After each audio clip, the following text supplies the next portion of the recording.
P3. Kemudian yang kedua adalah formasi sudah dipisahkan atau dikunci untuk P1 dulu teman-teman semua. Jadi ini beruntung bagi teman-teman semua yang sekarang adalah masuk dalam kategori prioritas 1. Ya, Assalamualaikum warahmatullahi wabarakatuh. Selamat siang Sobat Warsa, jumpa lagi dengan saya di channel saya teman-teman semua. Oke, pada kali ini saya akan bahas tentang P3K Guru ya. Ini salah satunya adalah salah satu edaran yang tentunya mengundur dari jadwal semula ya. Ini surat edaran yang dikeluarkan di tanggal 16 September 2023 itu kemarin ya. Dengan hal perubahan jadwal pelaksanaan seleksi CASN ya untuk tahun anggaran 2023 ya, baik itu CPNS ataupun P3K. Tapi di sini saya akan lebih fokus untuk P3K Guru teman-teman semua untuk tahun anggaran 2023. Oke, kita mulai teman-teman semua. Ya, perubahan jadwal CASN untuk 2023 yang pertama adalah untuk calon pegawai negeri sipil atau CPNS ya, yang tadinya dijadwalkan tanggal 17 sampai dengan tanggal 6 Oktober ya, 17 September Oktober. Nah, sekarang berubah menjadi 19 September untuk pengumuman seleksi sampai dengan 3 Oktober. Pendaftaran seleksi nanti tanggal 20 sampai 9 Oktober 2023 sampai nanti yang terakhir adalah usul penetapan NIP CPNS nah, 20 Februari 2024 ya, 20 Februari sampai 20 Maret. Kemudian untuk seleksinya di sini penjadwal SKD dulu ya, tanggal 30 Oktober sampai 2 November. Dan ini jadwal juga bisa nanti berubah di perjalanan teman-teman semua. Jadi ini cuma sekedar timeline saja ya. Ingat saja kira-kira tanggal-tanggal sekian ini yang penting teman-teman semua ya. Perkara nanti berubah lagi ya kita ikuti saja. Kemudian untuk P3K sendiri juga ada perubahan, yaitu untuk pengumuman seleksi sama dengan CPNS ya, yaitu tanggal yang tadinya tanggal 17 berubah menjadi tanggal 19 September sampai dengan 3 Oktober ya. Kalau yang dulu 17 sampai tanggal 17 September sampai tanggal 6 Oktober. Nah, sekarang mundur 2 hari ya, jadi 19 September sampai dengan 3 Oktober 2023.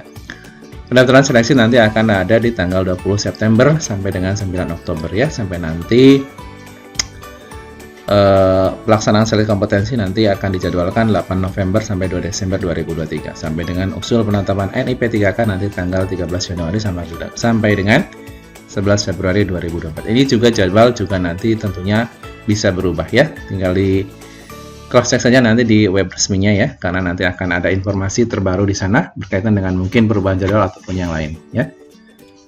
Oke, kita lanjutkan teman-teman semua. Nah, untuk P3K Guru sendiri yang seperti saya bilang tadi di awal ya, saya akan fokus di P3K Guru. Nanti ada terobosan untuk P3K Guru untuk 2023 teman-teman semua. Jadi nanti akan ada perbedaan dengan seleksi tahun sebelumnya ya. Sekalipun sebenarnya perekrutan atau prosesnya sama, hampir sama teman-teman semua. Tapi di sini ada kewajiban teman-teman yang tidak boleh ditinggalkan, yaitu keharusan bagi semua pelamar untuk mendaftar di SSCASN ya. Oke. Nah, yang pertama adalah terobosan bagi P3K Guru untuk 2023. Yang pertama adalah pendaftar P1 sampai dengan P3 atau prioritas 1 sampai dengan prioritas 3 ya, di mana prioritas 1 adalah guru yang lulus passing grade di tahun 2021. Di situ juga di dalamnya ada 4 kriteria, yaitu guru THK 2, kemudian non ASN, kemudian lulusan PPG dan juga guru swasta ya. Ini masuk dalam P1, intinya yang sudah passing grade. Kemudian P2 itu guru THK 2 yang di tahun 2021 memang belum memenuhi nilai ambang batas. Kemudian P3 adalah guru non ASN juga sama, belum memenuhi ambang batas ya, tapi dia sudah mengabdi lama di instansi negeri.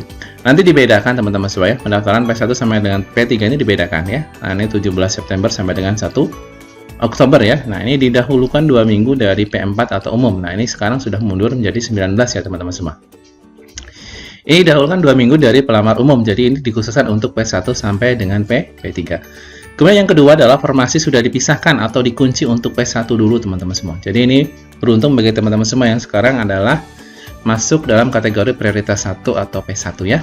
Ya, mudah-mudahan nanti formasinya ketika sudah ditetapkan untuk panjenengan tidak menyia-nyiakan ya, karena nanti akan resikonya ketika teman-teman semua tidak sampai resume ya, nanti akan tentunya akan dipindahkan ke P2 ataupun P3. Nah, poin yang ketiga adalah lanjutan dari poin yang kedua teman-teman semua ya. Jika P1 tidak resume atau menyetujui penempatan formasi, maka formasi akan dikunci lagi untuk P2 dan P3 ya. Jadi P1 teman-teman semua jangan sampai ketinggalan informasi, harus sampai resume atau menyetujui ya. Dan juga sebaliknya, P2, P3 jika tidak resume formasi akan dialihkan juga untuk yang terakhir, yaitu pelamar umum atau P4. Tuh.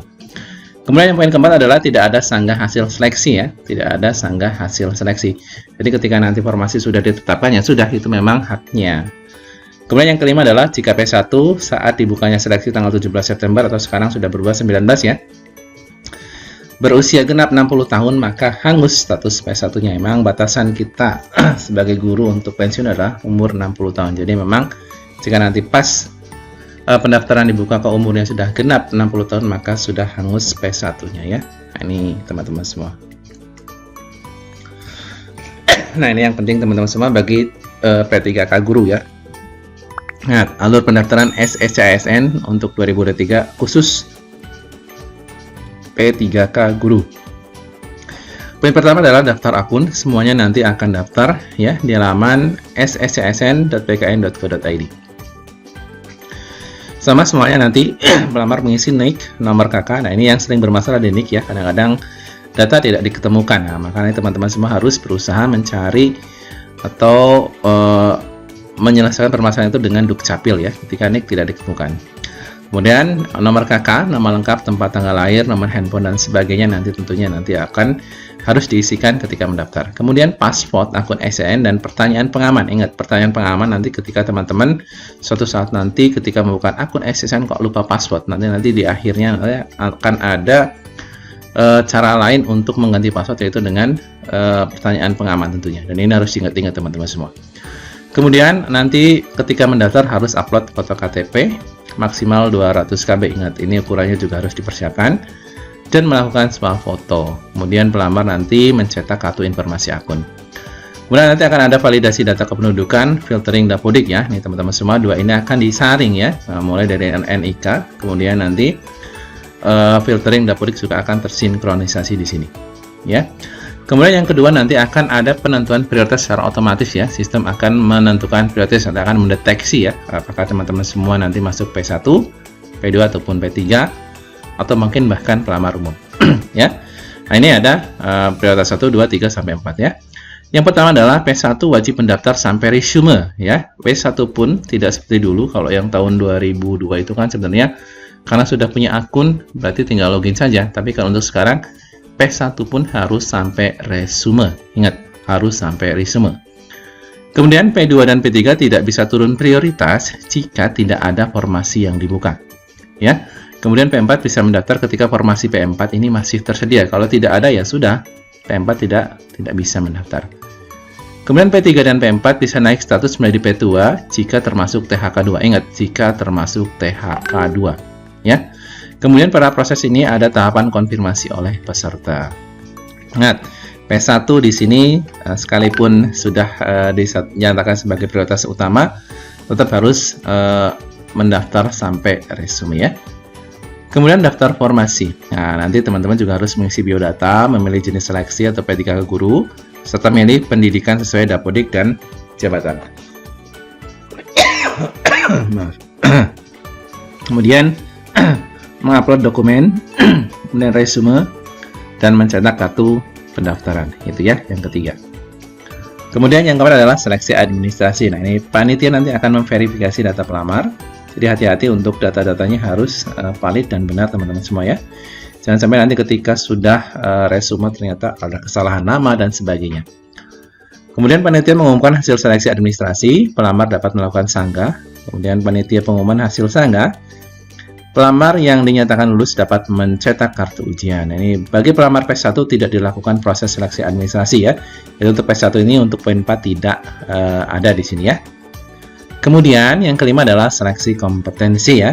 Nah, ini seleksi kompetensi nanti seluruh nilai seleksi kompetensi akan dikirim ke SSCASN untuk dilakukan pengolahan nilai berdasarkan passing grade ataupun peraturan afirmasi yang ditetapkan. Kemudian peserta yang lolos seleksi administrasi dikirim datanya ke chat PKN untuk ujian seleksi kompetensi ya. Nah, ini ada keterangan juga untuk pelamar P1 tidak mengikuti ujian seleksi ya, kompetensi karena hasil menggunakan hasil seleksi untuk P3K jabatan fungsional tahun 2021 ini. Untuk poin 4 dan 5 untuk P1 itu tidak ada teman-teman. Jadi hanya sampai daftar formasi saja ya. Poin ke-6 yang terakhir adalah pengumuman kelulusan. Nanti panitia mengumumkan hasil seleksi kompetensi, pelamar yang dinyatakan lulus melakukan pemberkasan ya.